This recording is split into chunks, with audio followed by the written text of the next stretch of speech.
In the early days of YouTube, probably not the early days of YouTube, probably the adolescence, I guess you might say, of YouTube, I, like many men my age, so many men my age that it's sort of become mimetic in nature, fell down the Christopher Hitchens rabbit hole on YouTube.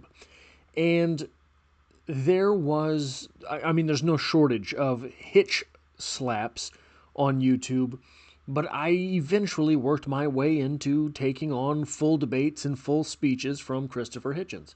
And one of the places that he gave a speech was, I believe it's in Australia, which might not be anymore, the Festival of Dangerous Ideas. And that phrase, dangerous ideas, has always been, to me, sort of thrilling.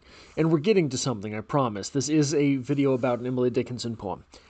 But the idea of dangerous ideas is a bit thrilling, isn't it? Something that is just an idea, but it has to be guarded against. You have to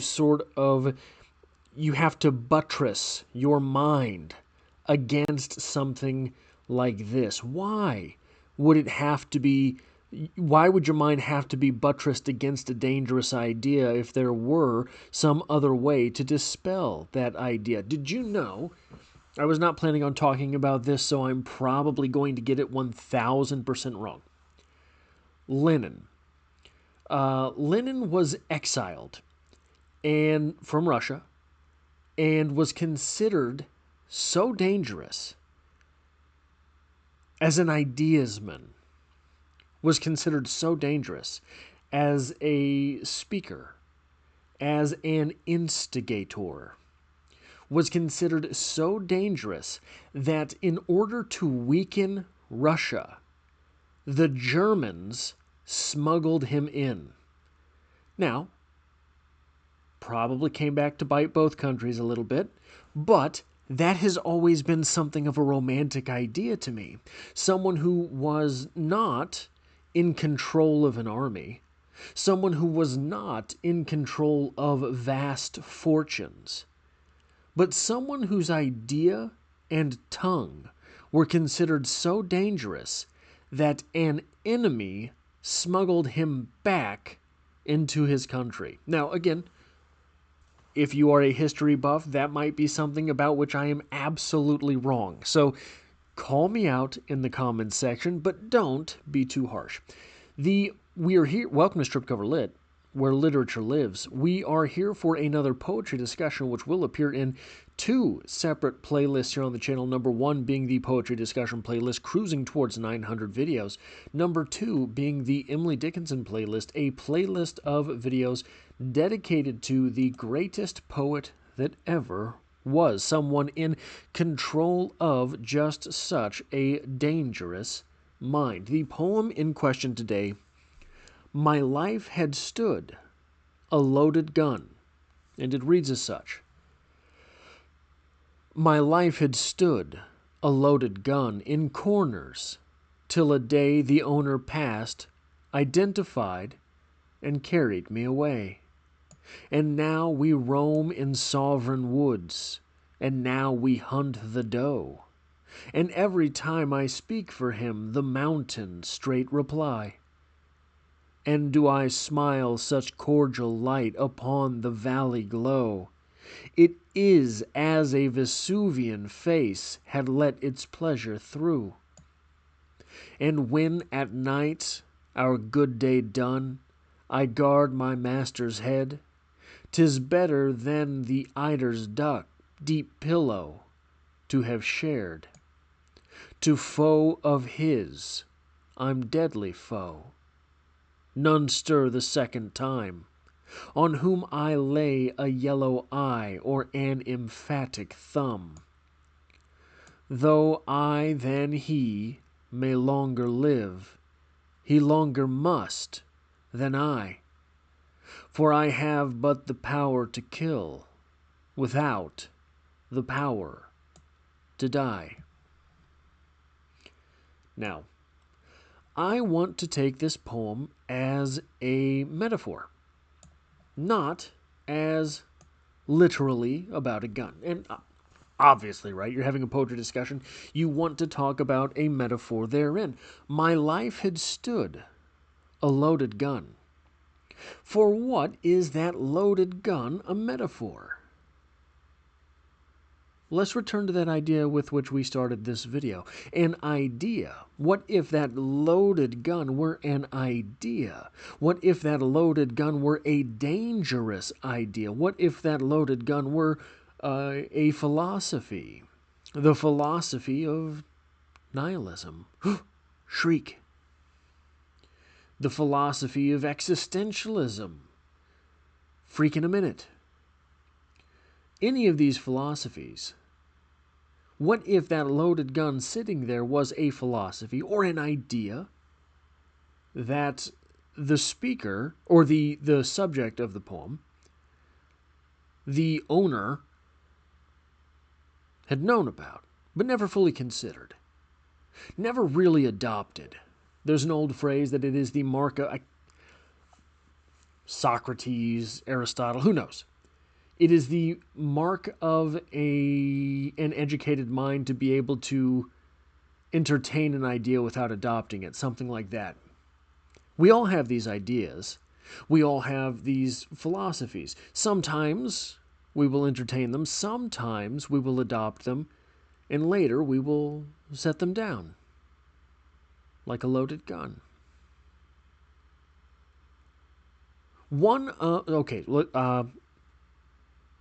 Recalculating. This dangerous idea in this poem, this dangerous philosophy in this poem, the owner had passed it by, until one day identified it. That's my gun. I'm hungry. We need to go hunting. That's my philosophy. My mind is burning. I need to put it out. And now we roam in sovereign woods, and now we hunt the doe. And every time I speak for him, the mountains straight reply. This loaded gun, they go out hunting, and they're hunting for food. And then, cacao, right? Echoes through the woods, bounces off of the mountains. But how do we interpret this for a philosophy? You take that philosophy, you take that dangerous idea with you out into the world, and you're looking for places to apply it. To a man with a hammer, everything looks like a nail, right? And if you've got this brand new, shiny philosophy, you're looking for places to swing it. You're looking for does to hunt. And every time that philosophy speaks for you, every time that philosophy, that rhetoric comes out of your mouth, you feel ever the more powerful. It's not just my ideas. I have Pisarev behind me. I have Nietzsche behind me. Maybe it's a religion. I have John and Paul behind me. You've seen people do this. Maybe they are in their day-to-day lives sort of meek, sort of small. But when they're speaking for their religion, they bolster up. They become anew. And do I smile, such cordial light upon the valley glow? It is as a Vesuvian face had let its pleasure through. Vesuvian. Explosive. This philosophy, this dangerous idea, explodes through us in a way that we cannot readily recognize in the moment, but later we recognize how powerful that thing had been, how powerful that thing had felt, that idea had felt, that philosophy had spoken through us. And when at night, our good day done, I guard my master's head, 'tis better than the eider's duck deep pillow to have shared. You can sleep at night. You can sleep at night when you have this philosophy, when you think you have figured out the world when you have that part of things done. You know it now. You figured it out. You can sleep at night. The same as if you were protected by that gun at the head of your bed. Better than any pillow you'll find. To foe of his, I'm deadly foe. None stir the second time. On whom I lay a yellow eye or an emphatic thumb. If he pulls that trigger, who's in trouble? Wherever that gun is aiming, right? This is one of the things that is perhaps so pungent about philosophy, about religion, about dangerous ideas. If you have one, you have it in your possession, you have it in your repertoire, your arsenal of ideas, of philosophies, and you are pretty sure that's the one, man. When you are deploying that philosophy, that idea, that religion, that rhetoric, when you really believe, when you are a true believer, it feels as if everyone else is unarmed in combat, doesn't it? To foe of his, I'm deadly foe. You had been foes, sure, but I'm deadly, baby. Right? None stir the second time. On whom I lay a yellow eye or an emphatic thumb. When I have that philosophy, that religion, that dangerous idea on my side, it is as if, in argument, you don't have any ideas at all. Though I than he may longer live, he longer must than I. For I have but the power to kill without the power to die. Ideas do not die. You can sort of brush them over. They can be forgotten. You can think you have turned the page culturally on a thing. It does not matter. It does not matter. Once that idea is dug up, no matter how dead it seemed, still alive, still potent. This is part of the reason that censorship is so woefully inept. When you push bad ideas, not just dangerous ideas, but bad ideas. I think there are some dangerous ideas that are probably good ideas. The bad ideas can be dangerous. The bad ideas are not good ideas. When you push those bad ideas into the wheedling and dark corners of society with censorship, all they do there is become distilled. All they do there is move into if we're talking about alcohol, a higher number of proof. All they do there is age. When those bad ideas are pushed off into the corners of society and no one can even talk about them, they actually become more powerful. Because when they are brought into, when the bad ideas are brought into the marketplace of ideas, they get shouted down. But when they're not regularly shouted down, they're facing no opposition, then no one, when they are confronted with these ideas, no one is prepared for them. No one is prepared for them in those moments. And so, without the arguments against, it's easy for someone to succumb to those arguments.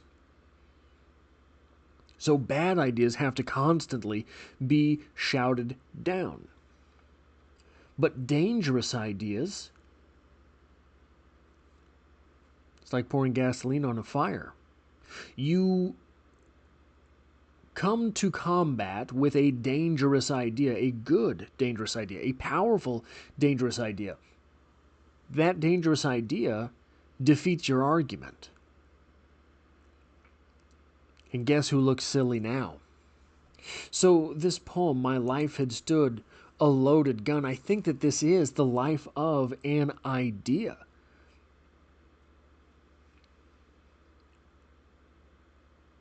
And if it is about the life of an idea, the people who make that idea speak, right? Making that idea speak. Not the gun, the idea. The gun as a metaphor. The idea will always outlive that individual. That is all I have for this poetry discussion. If you like or appreciate what it is that I do here, hitting the like button really does help me out, as it tells YouTube to share this video with other literature lovers. If you find yourself here by chance but not design, literature is the only thing I talk about on this channel, dropping multiple videos every single week. And as always, I hope to have you back for the next one.